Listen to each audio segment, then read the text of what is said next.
Dans l'immensité obscure de l'espace, au-delà des derniers rayons du Soleil, un voyageur solitaire dérive en silence. Ce n'est ni un vaisseau spatial habité par des astronautes, ni une sonde munie d'un billet de retour. C'est Voyager 2, un messager ancien mais infatigable lancé par l'humanité il y a près de 50 ans. La plupart des gens pensent qu'après avoir franchi les limites de notre système solaire, Voyager 2 est simplement devenue une observatrice silencieuse renvoyant des signaux depuis les confins du vide interstellaire.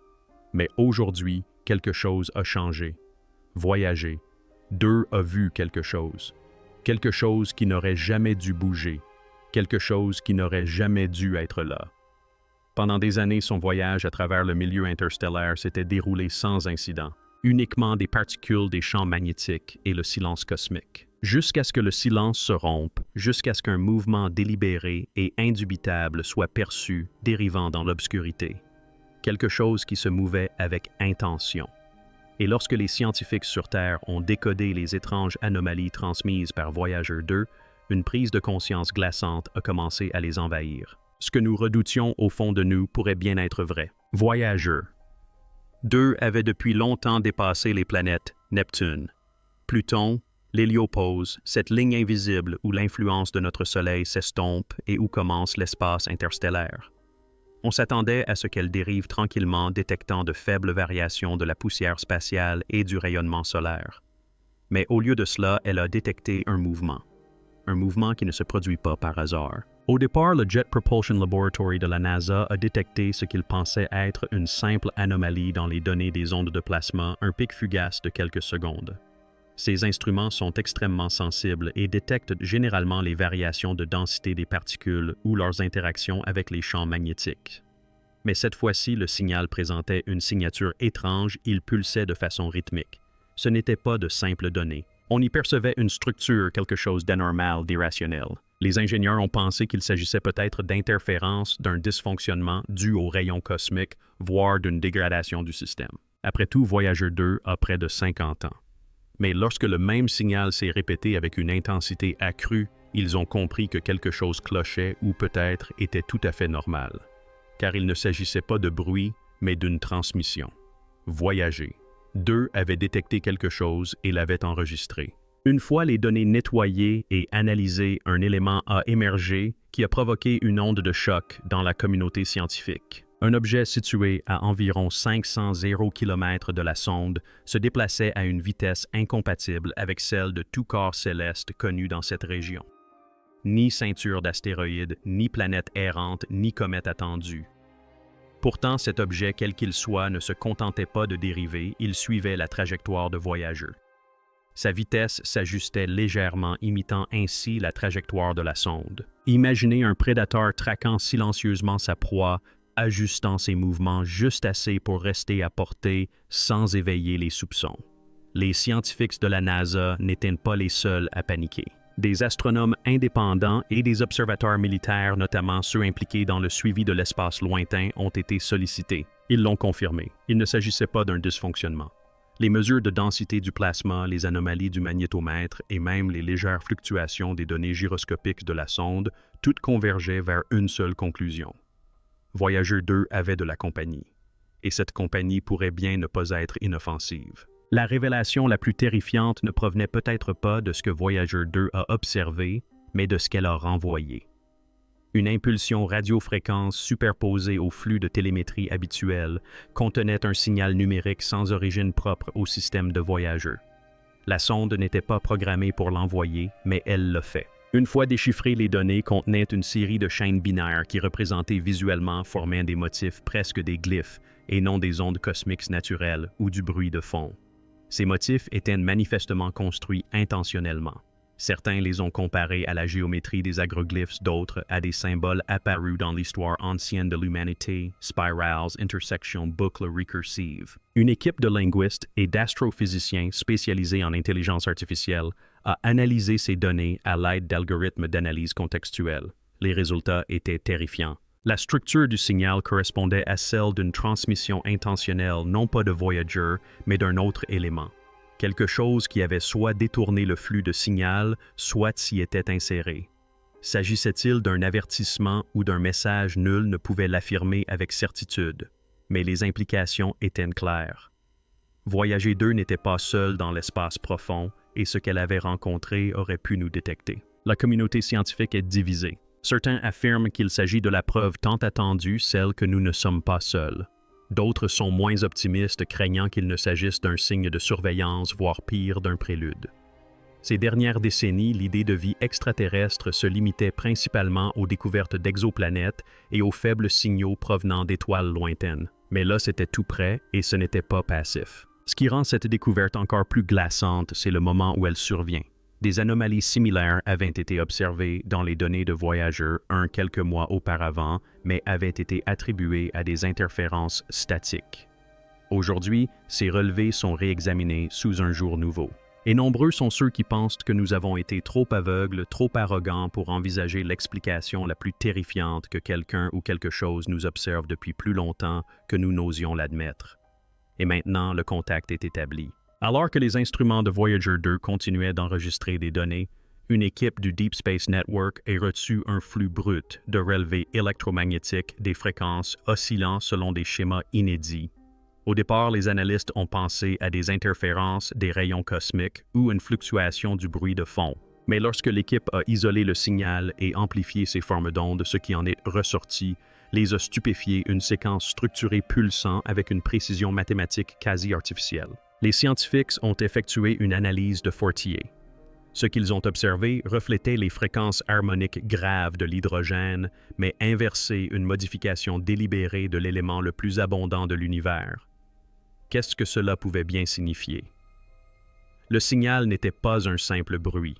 Il cherchait à communiquer. L'équipe a comparé la trajectoire du signal avec celle de Voyager 2 pour découvrir que ce mouvement avait dévié. Ce n'était pas un hasard. Il suivait la sonde. En explorant les archives, un stagiaire de la NASA a découvert des données télémétriques de Voyager 1 datant de plusieurs décennies.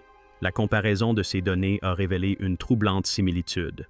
Dans la même région de l'espace interstellaire à des décennies d'intervalle, Voyager 1 avait enregistré une brève anomalie de données quasi identique à celle récemment découverte par Voyager 2.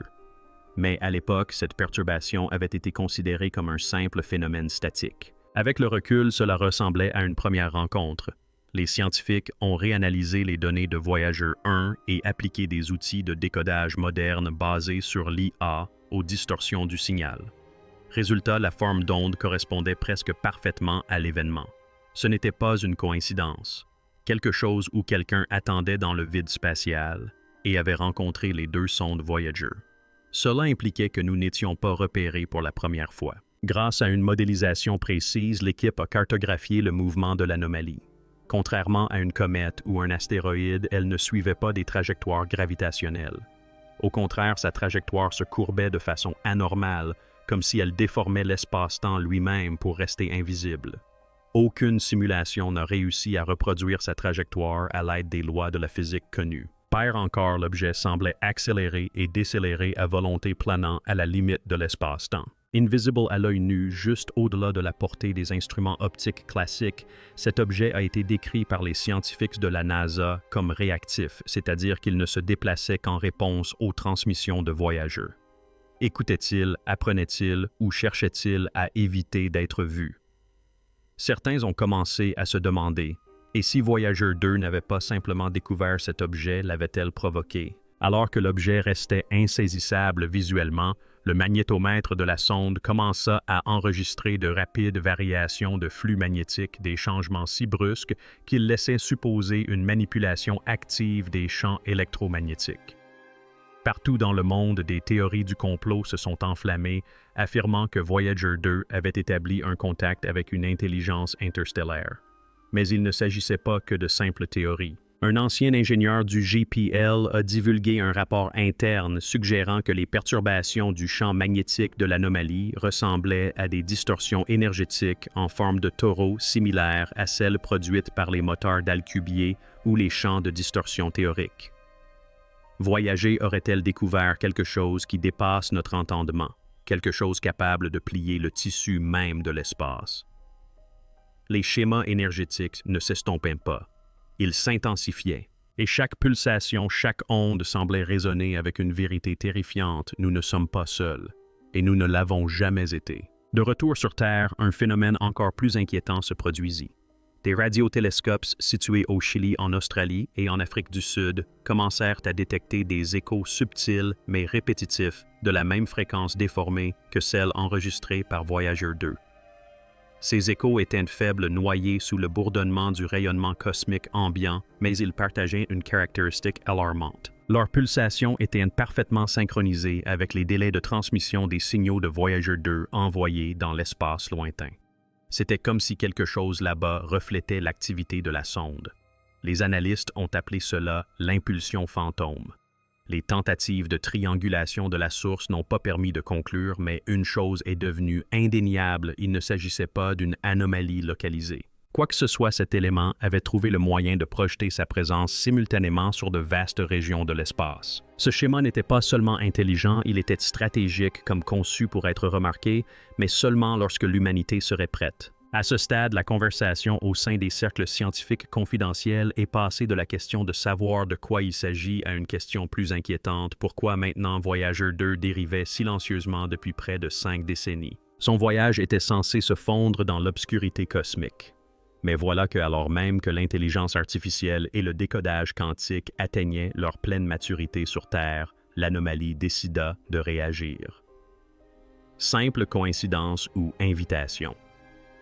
Certains émirent l'hypothèse que l'objet ne réagissait pas seulement à la présence de voyageurs, mais aussi au progrès technologique de la Terre, qu'il avait attendu en silence observant et que maintenant que l'humanité disposait des outils nécessaires pour déchiffrer son message, il passait enfin à l'action.